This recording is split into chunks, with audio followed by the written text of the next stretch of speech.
searching for adult videos, raising chilling questions about his priorities and This is 2 o'clock, bro. While this baby is dying, this dude over here looking at, what is that, jerk mate? Yeah, I'm in the big boy talking. They got big boy racks. They got big boy diamonds. Hey guys, how's it going? Welcome back to the channel. Hey guys, how you doing? I'm tired, bro. Shout out to all of the people that, you know, comment on my videos and the people who actually like. Alright guys, so today, so there's this channel on YouTube, and basically they post like crime videos, they post cop, you know what I'm saying, body cam footage, and those videos be actually crazy. So, you know, today I thought, let's just watch some of them. This YouTube channel is called EWU Body Cam, which stands for Explore With Us. But every time I see this title, I just think of Is it just me? As you can see by these titles, man lures woman into bathroom and rips her teeth out. What the freak? Cops discover a horrifying reason neighbors' cats are disappearing.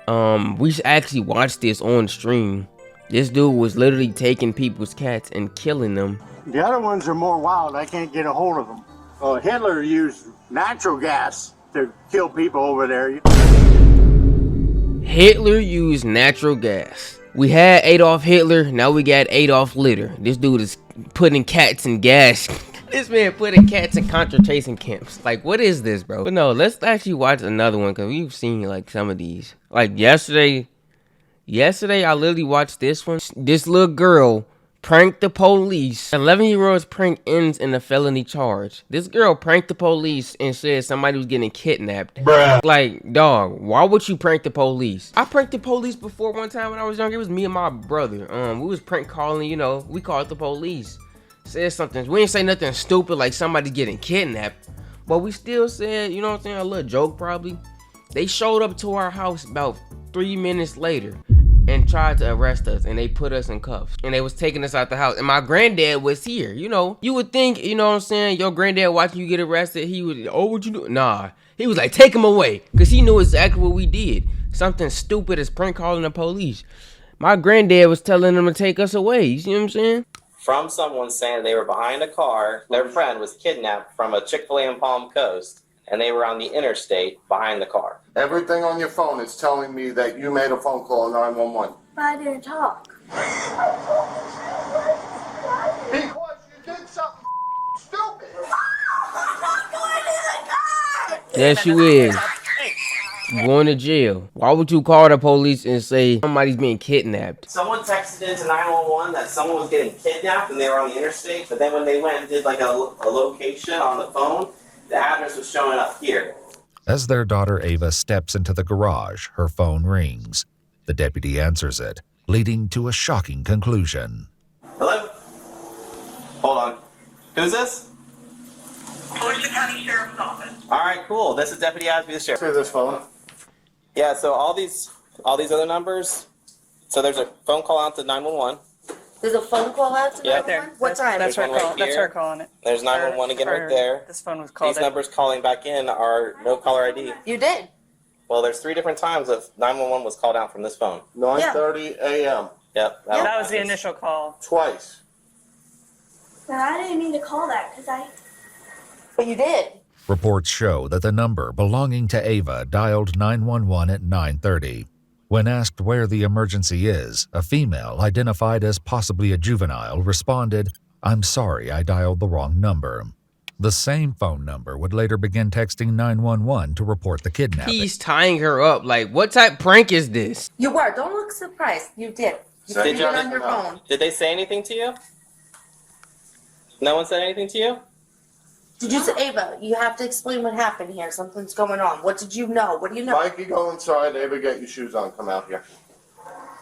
I didn't hit anything. Mommy, close the door. I just hit. You're not in trouble. Go I on just your need ride to there. know what happened. I need to know and understand because this is like weird. Because we got to make sure that there's not somebody that's being kidnapped on the interstate and we're trying to find them. And all of a Open your sudden- mouth if you said something on the phone. I didn't say anything. Everything on your phone is telling me that you made a phone call to 911. But I didn't talk. While one deputy heads to her cruiser, she greets officers from the Port Orange Police Department who have just arrived at the scene. Bruh, this girl still lying. Guys, take her to Beyond Scared Straight, bro. Beyond Scared Straight, bro. I guess the daughter did have, we pulled up the call log and she did call 911.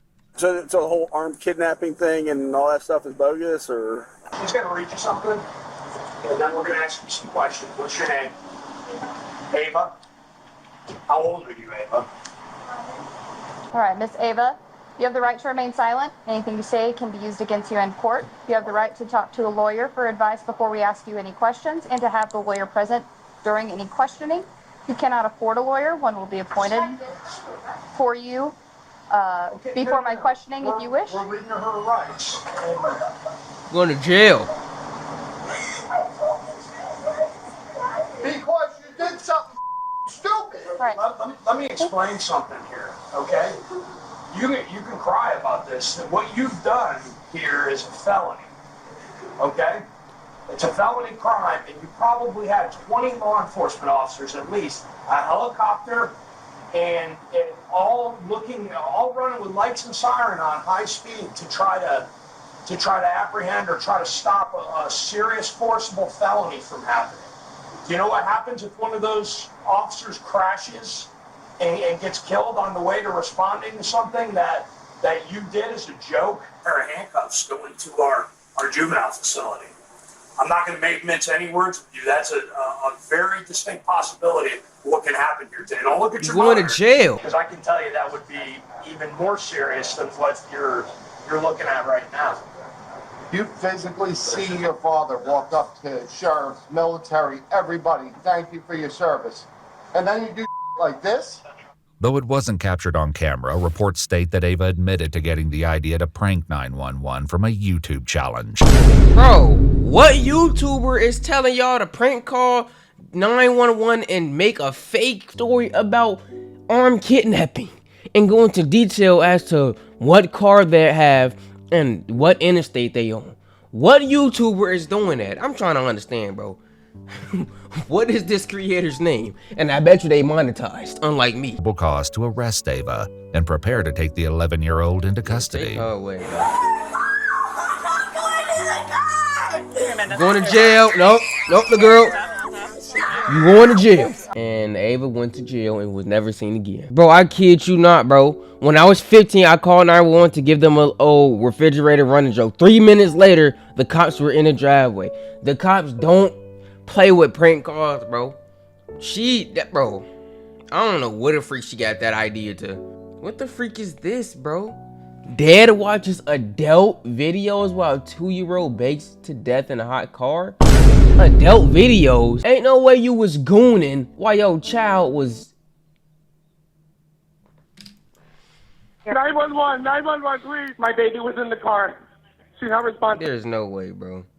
This dude was gooning while his baby was frying to death. The AC was on. She's dead.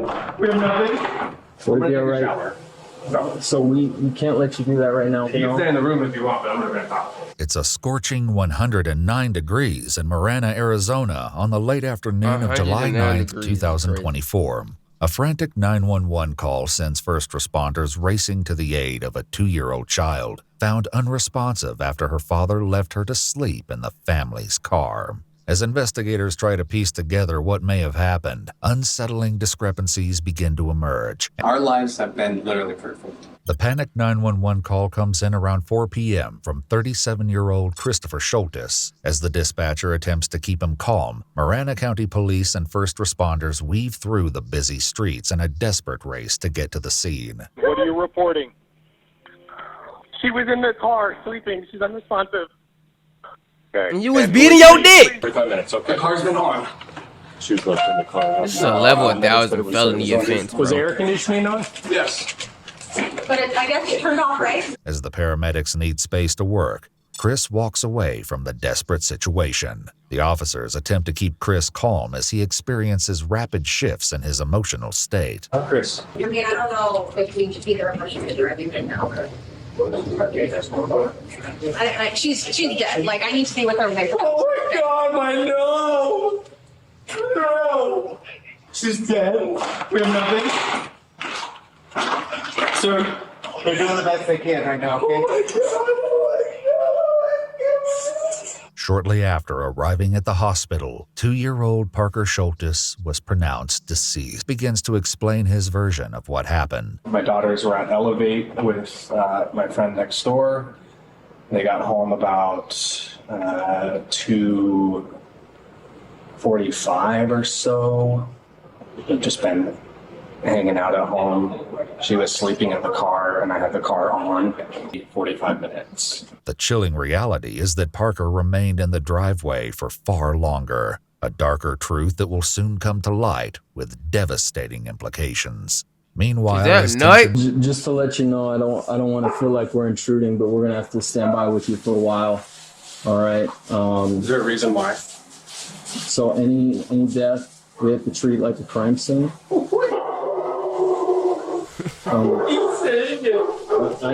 This dude's crash outs, bro. he hear a bad word. He just, This is what you get, dog. On the morning of July 9th, the day of the incident, Chris allegedly pulled into a gas station at around 12:06 p.m. on his way to the doctor's office. He's seen entering by himself, and after buying 3 cans of beer, enters the bathroom. Only 1 can remained as he exited without paying around 12:10 p.m. This dude was Chris's already... vehicle is next seen arriving at the doctor's office at 12:12 p.m., hours before he originally claimed. His vehicle is then seen making a third stop at a Bosch's grocery store at 12:30 p.m. Cameras captured someone matching Chris's description entering the store at 12:40 p.m., once again alone. He's then seen returning to the vehicle at 12:47 p.m. At 12:47, neighborhood cameras captured Chris entering the neighborhood. The vehicle was captured pulling into the driveway at 12:53 p.m., where Parker was left asleep until 4:16 p.m., when the 911 call was placed.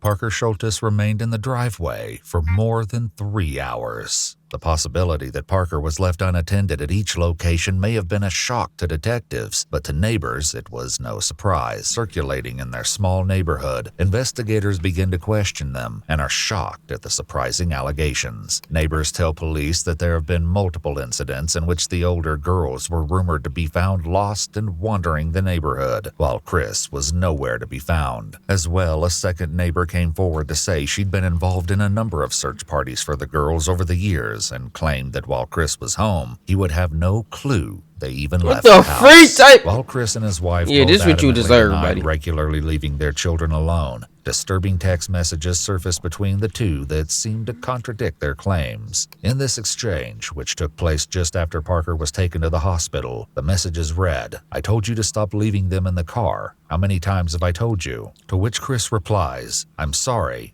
Detectives are coming for me." The mother accused Chris of driving under the influence with the girls in the car. As well, it appears that Chris admits to speeding at nearly 140 miles per hour with one of the children in the back seat. What the freak? 140 miles? This dude was playing GTA in real life this whole time, bro. Children in the back seat. One burning question still remains: what Chris was doing while Parker was supposedly trapped in the scorching vehicle for over 3 hours. Between 2:30 and then when came home, he was gooning. What were you doing? Working on laundry, her a little vacuuming on the stuff in the house. It was just like a lounge around the house day. A search of Chris's phone may shed even more light on his activities at the time. Shockingly, around 2 p.m. while Parker slept in the hot car, Chris may have been browsing for men's clothing and searching for adult videos, raising chilling questions about his priorities and This is 2 o'clock, bro. While this baby is dying, this dude over here looking at, what is that, jerk mate? He trying to up his rank. Of mind. With enough probable cause to make an arrest, police once again returned to the home on July 12th, just 3 days after Parker's tragic death. Hey, how you doing? Good, how are you? I'm doing all right. You have Chris come out to us, please. Chris, this one. So, based off of our investigation at this point, right, we have determined that there's probable cause to go ahead and charge you for what happened. Okay. You thought it was gonna happen, dude. You thought you was gonna go to the store, steal some beers, go on the joyride, drive 140 miles an hour, go home, leave your daughter in a scorching hot car that's 140 degrees, and goon.